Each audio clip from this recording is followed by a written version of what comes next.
Me estaban poniendo las esposas, frías como el corazón de mi propia sangre, cuando mi celular vibró sobre la mesita. Era un mensaje de mi hermana, Sofía. Con la mirada borrosa, alcancé a leerlo mientras un oficial de ICE me empujaba hacia la puerta. Hermanito, qué terrible noticia me acabo de enterar. Estamos rezando por ti. No era lástima. Era el trofeo de su victoria. Podía imaginarlos, a Ricardo y a Sofía, en la cocina de la casa que yo pagué con mi sudor, sonriendo, celebrando mi caída mientras leían el testamento de mi padre. Me deportaban por la herencia, para robarme lo que por 22 años de trabajo me había ganado. Pero ellos no contaban con algo. No sabían que mi padre, antes de morir, les había dejado una última sorpresa en su testamento. Una trampa mortal de la que era imposible escapar. Esta es la historia de cómo la misma sangre que alimenté intentó destruirme para quedarse con todo. Pero antes de revelarles cómo el plan de mi padre los aniquiló desde la tumba, quiero saber desde dónde están escuchando esta historia. Escriban en los comentarios el nombre de su ciudad. Quiero ver hasta dónde llega el eco de un hombre que se negó a ser descartado. Toc toc toc. 3 golpes secos en la puerta. No era un toque de vecino, no era el cartero. Eran golpes de autoridad, de esos que hielan la sangre, y te arrancan del sueño para aventarte a una pesadilla. Eran las 4:30 de la mañana, la hora en que los hombres como yo, los que trabajamos de sol a sol, apenas empezamos a mover los huesos para ganarnos el pan. Afuera, todavía estaba oscuro, pero la luz de unas torretas rojas y azules pintaba mi ventana, manchando las paredes de mi pequeño apartamento como si fuera sangre. Por un segundo pensé que era un incendio, un accidente. ¡Qué ingenuo! El verdadero fuego estaba a punto de empezar. Me levanté de la cama solo con mis pantalones de pijama, y el suelo frío me recordó que estaba descalzo, vulnerable. Caminé hacia la puerta, y la voz al otro lado no preguntó, ordenó. Agencia de Inmigración y Control de Aduanas. Abra la puerta, Javier Martínez. Mi nombre. Sabían mi nombre. En ese instante, todo el aire se me salió del cuerpo. 22 años viviendo en las sombras, cuidando cada paso, obedeciendo cada ley que un hombre sin papeles puede obedecer, y todo se acababa con 3 golpes en la puerta. Abrí. No tenía opción. Eran 3 hombres, altos, con chalecos que decían ICE en letras grandes y blancas. No me miraron a los ojos, me miraron como se mira a un objeto, a un número en una lista que hay que tachar. Javier Martínez, tiene una orden de deportación, vístase. Nos acompaña. No hubo más explicación, no hubo preguntas. Era el final de una vida, dicho en menos de 10 segundos. Mientras uno de ellos me vigilaba, entré a mi cuarto para ponerme un pantalón de mezclilla y una playera. Mis manos temblaban tanto que apenas pude abrocharme el cinturón. Esas manos, mis manos llenas de callos, de cicatrices por el alambre, por los ladrillos, por el martillo.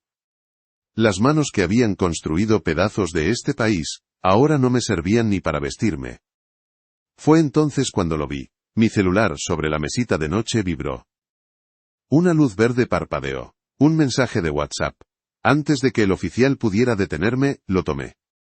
Un reflejo, una última conexión con el mundo que se me estaba derrumbando. Era de mi hermana, Sofía. El corazón me dio un vuelco. A lo mejor sabían algo. A lo mejor podían ayudarme. Deslicé el dedo en la pantalla y leí la frase que se me clavó en el alma más profundo que cualquier puñal. Hermanito, qué terrible noticia me acabo de enterar. Estamos rezando por ti.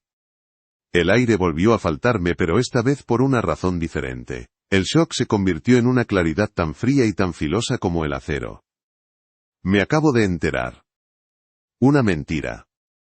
Una mentira perfecta, envuelta en falsa piedad. Nadie sabía, nadie podía saberlo a las 4:30 de la mañana. Nadie, excepto la persona que había hecho la llamada, la persona que había susurrado mi nombre, mi dirección y mi estatus migratorio al oído correcto. En ese momento, mientras el oficial me quitaba el teléfono de la mano y me ponía las esposas, lo vi todo. Vi a mis hermanos, Ricardo y Sofía, en la casa de Michoacán.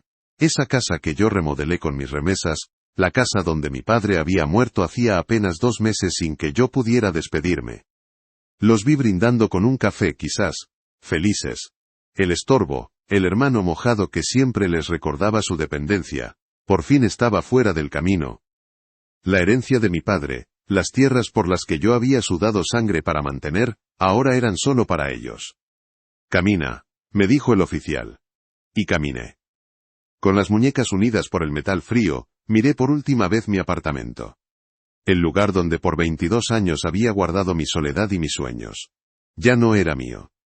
Mientras me sacaban al pasillo, sentí la mirada de mis vecinos tras sus puertas. La vergüenza me quemaba la cara, me habían cazado como a un animal. Y mi propia familia había sido la que había soltado a los perros. Ellos celebraban mi fin, el fin del hermano americano. Lo que no sabían era que solo habían activado la primera parte del plan de mi padre, el verdadero testamento apenas comenzaba a leerse. 22 años. Se dice fácil, ¿verdad? Es una vida entera.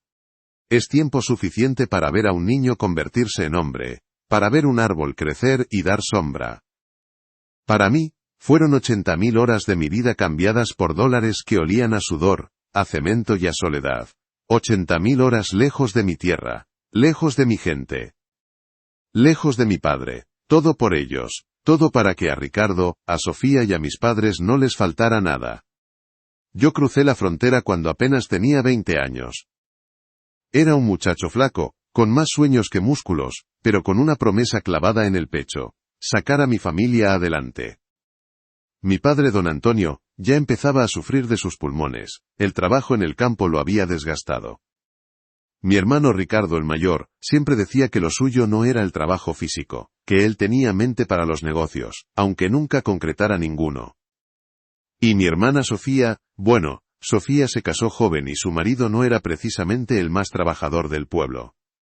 La responsabilidad, sin que nadie me la impusiera, cayó sobre mis hombros.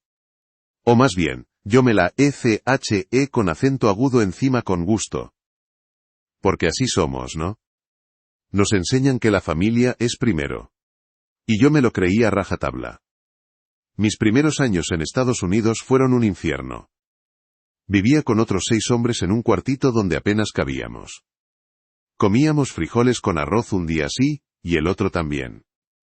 Trabajaba en lo que cayera, lavando platos, recogiendo fruta, hasta que me metí a la construcción. Ahí fue donde encontré mi lugar.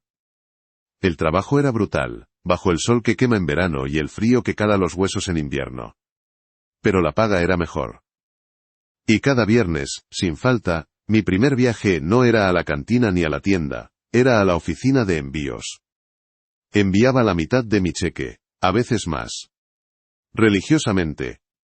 Ese dinero pagó las medicinas de mi padre por más de una década.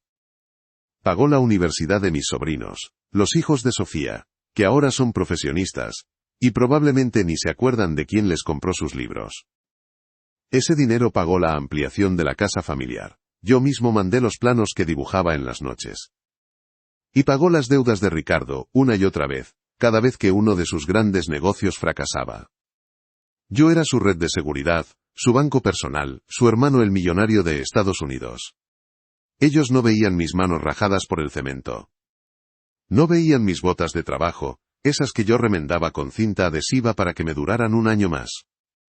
No sabían lo que era pasar Navidad solo, comiendo un plato de recalentado mientras escuchaba los cohetes de otras familias a través de la ventana.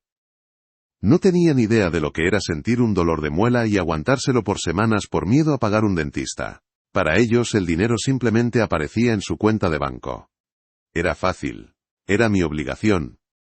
Y yo nunca le reclamé nada. Cada vez que hablaba con mi padre por teléfono, él me decía: gracias, mijo, eres mi orgullo, sin ti quién sabe qué sería de nosotros. Y esas palabras, solo esas palabras, eran mi combustible. Eran mi pago. Eran la razón por la que al día siguiente me levantaba a las 4 de la mañana para ir a pararme a una esquina a esperar que me dieran trabajo. En mi cartera, siempre traía una foto de él. Una foto ya vieja, doblada, desgastada por mis dedos. Él, con su sombrero sonriendo. Ver esa foto era como tomar un trago de agua en el desierto. Cuando mi padre enfermó de gravedad, quise ir. Se lo supliqué a Ricardo por teléfono. No vengas, me dijo. Está muy delicado, y si te pasa algo en el camino, si te agarra la migra, le va a dar el disgusto de su vida y se nos muere más rápido. Mejor sigue mandando dinero para el hospital, que aquí falta hace. Y le creí. Como un idiota, le creí. Mandé todos mis ahorros. Vacié mi cuenta. Le pedí prestado a un amigo, todo para que no le faltara el mejor doctor. Mi padre murió, y yo no estaba ahí. No pude sostener su mano. No pude echarle el primer puño de tierra a su tumba. Me enteré por una llamada de mi hermana, que lloraba con una voz que ahora sé que era puro teatro. Cada dólar que yo les mandé fue un ladrillo en la casa que ellos estaban construyendo sobre los cimientos de mi vida. Y yo, ciego de amor y de deber, nunca me di cuenta de que con esos mismos ladrillos, mis propios hermanos también estaban cavando mi tumba.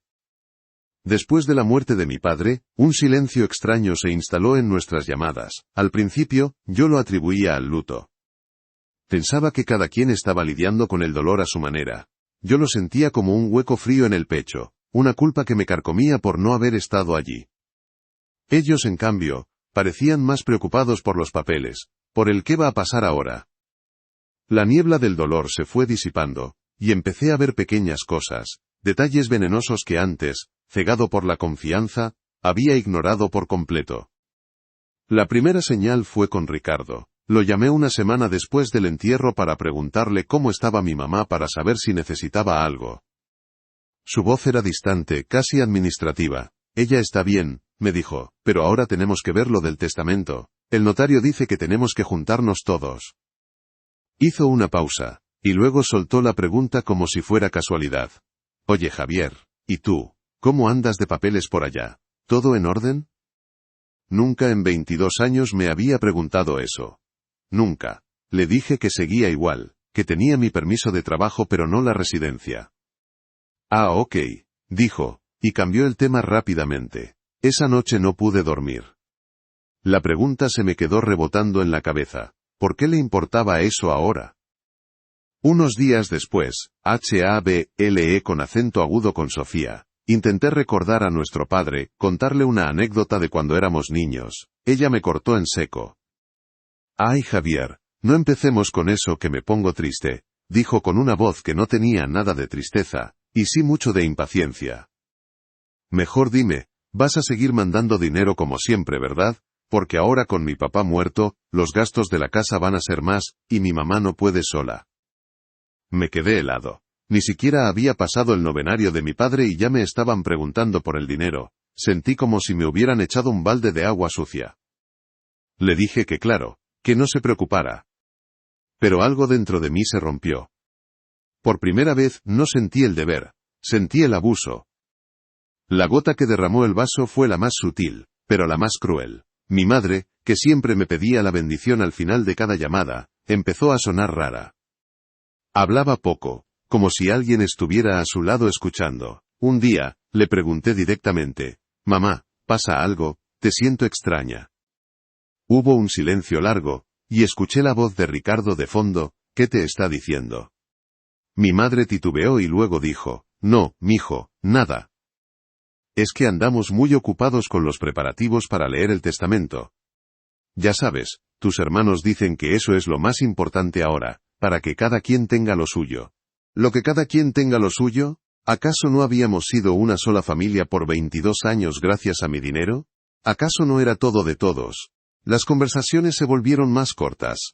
Empezaron a ponerme pretextos para no pasarme a mi mamá. ¿Está dormida? ¿Salió a la tienda? ¿Le duele la cabeza? La realidad era obvia. Me estaban aislando. Estaban cortando el último lazo de afecto puro que me quedaba, porque sabían que mi madre nunca estaría de acuerdo con la porquería que estaban planeando. Empecé a atar cabos. Las preguntas de Ricardo sobre mis papeles, la obsesión de Sofía por el dinero, el aislamiento de mi madre, la prisa por leer el testamento. No era luto, era una estrategia, era una conspiración. Se movían como buitres, esperando que el león viejo muriera para repartirse la presa. Y yo, el hermano que los había alimentado por 2 décadas, era ahora un obstáculo, un problema que había que eliminar. La ganancia, la pura y cochina ganancia, estaba empezando a filtrarse por las grietas del teléfono, y tenía un olor a podrido. Lo sentí en el estómago. Pero nunca, ni en mi peor pesadilla, imaginé que la sangre pudiera ser tan fría como para usar la deportación como un arma. Mientras la traición de mis hermanos crecía en las sombras, yo me aferraba a un recuerdo, a unas palabras de mi padre que en su momento no entendí del todo. Fue en nuestra última videollamada, unas 3 semanas antes de que muriera. Él ya estaba muy débil, la enfermedad le robaba el aliento, pero sus ojos todavía tenían esa chispa de inteligencia, de sabiduría del campo que no se aprende en los libros. La conexión a Internet en el rancho era mala, la imagen se congelaba, pero su voz, aunque cansada, llegó clara y fuerte. «Mijo», me dijo, interrumpiendo mis preguntas sobre cómo se sentía, «escúchame bien, quiero que sepas que un padre ve cosas que los hijos no creen que ve. Yo sé quién eres tú, Javier, y sé quiénes son tus hermanos». Hizo una pausa para tomar aire, y yo sentí un nudo en la garganta. «He visto tu sudor en cada pared de esta casa, he comido de tu sacrificio por más de 20 años, y la justicia a veces necesita una ayudadita». Yo no entendía a qué se refería. Le dije que no se preocupara, que lo importante era que se recuperara. Él negó con la cabeza, una sonrisa triste en su rostro. «Ya no hay tiempo para eso, solo quiero que me prometas que, pase lo que pase, no vas a pelear con ellos, no manches tus manos. Yo ya me encargué de todo. Cuide para que la justicia cuide de quien fue justo, mijo. Recuérdalo bien, lo que es tuyo, ni el diablo te lo quita». Esa fue la última conversación coherente que tuve con él. Después de eso, cada vez que llamaba, mis hermanos me decían que estaba dormido o delirando. Esas palabras se quedaron grabadas en mi mente. Yo ya me encargué de todo. En medio de mi angustia y mi creciente desconfianza, esas palabras eran un pequeño faro en la oscuridad. ¿De qué se había encargado? No lo sabía, pero confiaba en mi padre ciegamente. Él nunca decía nada sin razón. Lo que yo no sabía, lo que ni Ricardo ni Sofía podían imaginar, era la escena que había tenido lugar en esa misma casa un mes antes. Mi padre, sintiendo que sus fuerzas se agotaban, había mandado llamar a don Ismael, el notario del pueblo, un hombre recto y amigo suyo de toda la vida. No le dijo nada a nadie. Cuando el notario llegó, mi padre pidió que lo dejaran a solas con él. Imagino la escena, mi padre recostado en su cama, con la respiración entrecortada pero la voluntad de hierro, le dictó a don Ismael sus últimas voluntades. Le dejó a mi madre el usufructo de la casa para que viviera ahí hasta su último día, como era justo. Y luego, el golpe maestro. Dictó que yo, Javier Martínez, era el heredero universal de todas las propiedades, la casa familiar, y las 2 parcelas de tierra que teníamos. Era una decisión drástica, pero él la justificó en el mismo documento, en agradecimiento por 22 años de apoyo incondicional, que fueron el único sustento de esta familia. Pero mi padre conocía la codicia de sus otros hijos, sabía que no se quedarían de brazos cruzados, y entonces dictó la cláusula, la trampa. El veneno, escondido en la tinta. Era una condición simple, clara y devastadora, redactada con la astucia de un hombre que conoce a su gente. La cláusula decía: «Se establece como condición irrevocable que si alguno de mis otros hijos, Ricardo Martínez o Sofía Martínez, tomara cualquier acción legal, maliciosa o de cualquier índole que tenga como fin el perjudicar a mi hijo Javier, o impedirle de forma directa o indirecta el acceso a su legítima herencia, dicho hijo o hija quedará automáticamente y sin necesidad de juicio, completamente desheredado. En tal caso, la porción de la herencia que le habría correspondido, pasará a formar parte del patrimonio total de mi hijo Javier». Al terminar, mi padre le hizo jurar a don Ismael que no revelaría el contenido de esa cláusula a nadie, bajo ningún concepto, hasta el día de la lectura oficial del testamento. Don Ismael, un hombre de palabra, le dio la mano y selló el pacto. Mi padre no me lo dijo directamente. Quizás para protegerme, quizás porque sabía que yo intentaría detenerlo, que le diría que no era necesario. Pero él me conocía mejor que yo mismo. Sabía de mi lealtad, pero también de mi ingenuidad. Él no podía protegerme de la traición que se venía, era imposible. Así que en su lugar, con su último aliento, me dejó la espada más afilada para el día de la venganza. El centro de detención olía a desinfectante y a desesperanza. Era un edificio gris, frío, donde el sol no entraba, y el tiempo se medía en el eco de las puertas de metal al cerrarse. Dejé de ser Javier Martínez, el hombre de las manos callosas, el hijo de don Antonio. Me convertí en un número de expediente. Una camiseta naranja 2 tallas más grande y un par de sandalias de plástico. Nos movían en filas, como ganado, de un cuarto a otro. Nos hablaban en gritos. La humillación era constante, diseñada para quebrarte, para hacerte sentir que no eras nada. Y por un momento, casi lo lograron. Rodeado de extraños con la misma mirada perdida que yo, me sentía completamente solo. El mundo que había construido durante 22 años, mi rutina, mi trabajo, mi pequeño apartamento, había desaparecido en cuestión de horas. Estaba en un limbo, sin pasado y, al parecer, sin futuro. Después de 2 días de no saber nada, nos dieron derecho a una llamada. Una sola llamada. 10 minutos para intentar salvar una vida que ya se estaba hundiendo. Mis dedos temblaban mientras marcaba el número de la casa en México. Tenía una última, estúpida esperanza. Una parte de mí quería creer que estaba equivocado, que todo era una terrible coincidencia. Quizá Ricardo me diría que no me preocupara, que ya estaban buscando un abogado, que moverían cielo, mar y tierra por mí. ¡Qué iluso! Sonó 3 veces, y contestó su voz, fría, calculadora. Bueno. Ricardo, soy yo, Javier, le dije, la voz se me quebraba. Me agarró la migra. Estoy detenido, no sé qué hacer.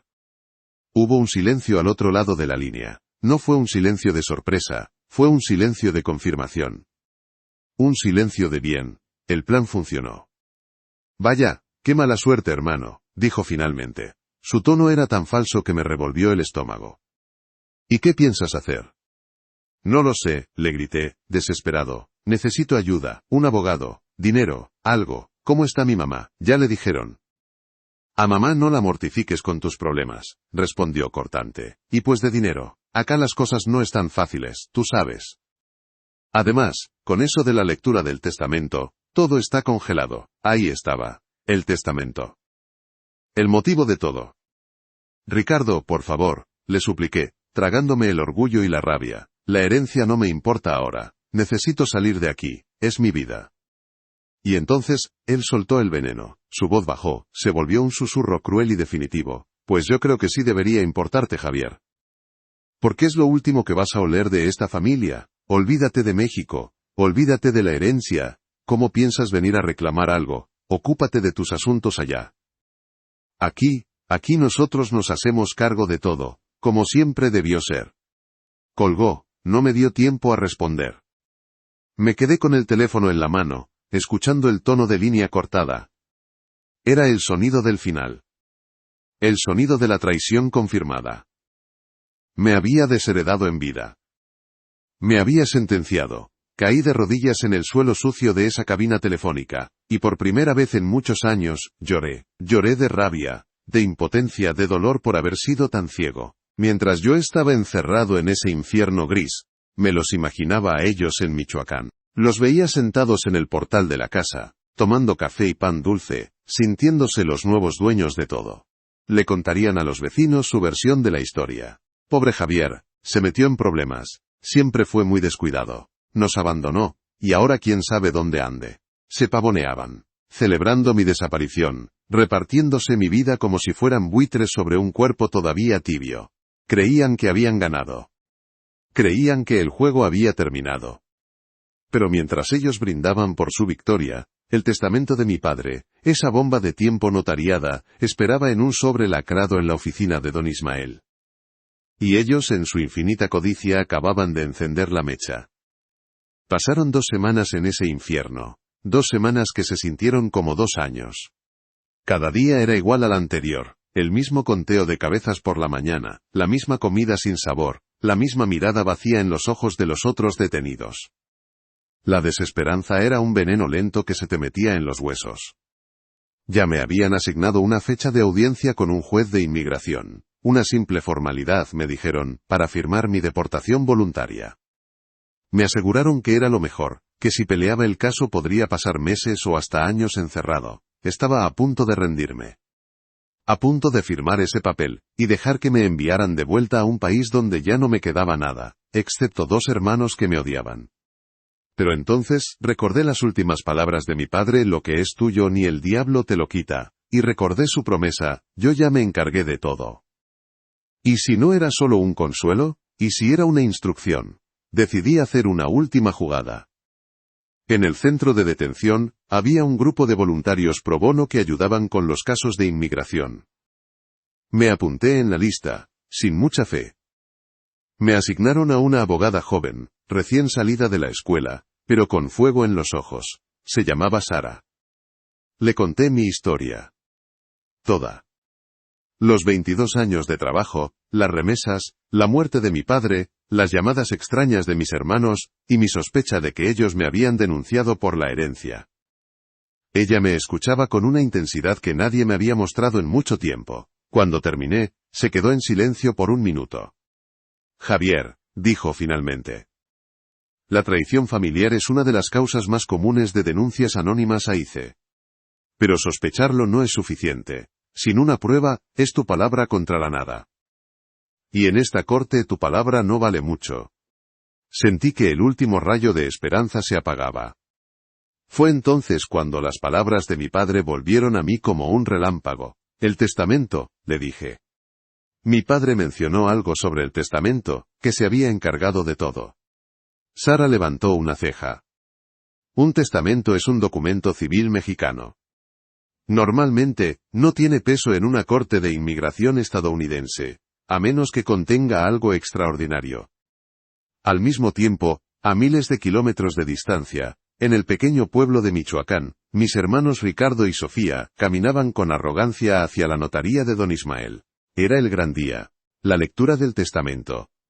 Iban vestidos con sus mejores ropas, ensayando caras de tristeza para los vecinos. Pero por dentro, la codicia les hacía burbujas en el estómago. Se sentaron frente al notario, esperando escuchar sus nombres como los nuevos dueños de todo. Don Ismael, con su rostro solemne, rompió el sello de cera del sobre. Se aclaró la garganta y comenzó a leer. Leyó las primeras cláusulas, nombrando a mi madre como la cuidadora de la casa de por vida. Ricardo y Sofía asintieron, impacientes. Y entonces don Ismael leyó la cláusula principal, que yo, Javier Martínez, era el heredero universal.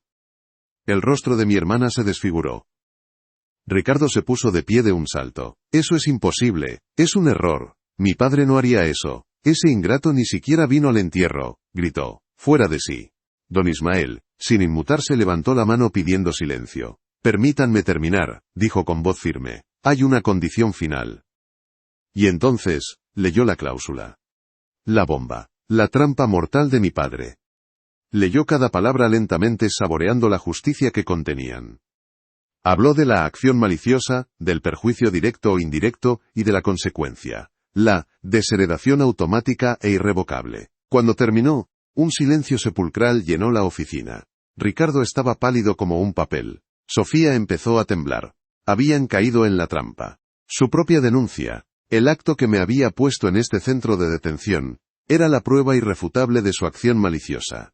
Era la firma en su propia sentencia. Don Ismael, cumpliendo con la última voluntad de su amigo, sacó su celular. Escaneó el testamento notariado y lo envió al correo electrónico que yo le había dado a la abogada Sara.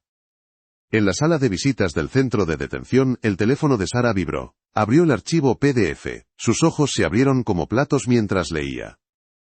Una sonrisa lenta y feroz se dibujó en su rostro. Javier, me dijo, mostrándome la pantalla. Creo que acabamos de encontrar algo mucho más que extraordinario. Acabamos de encontrar tu arma secreta.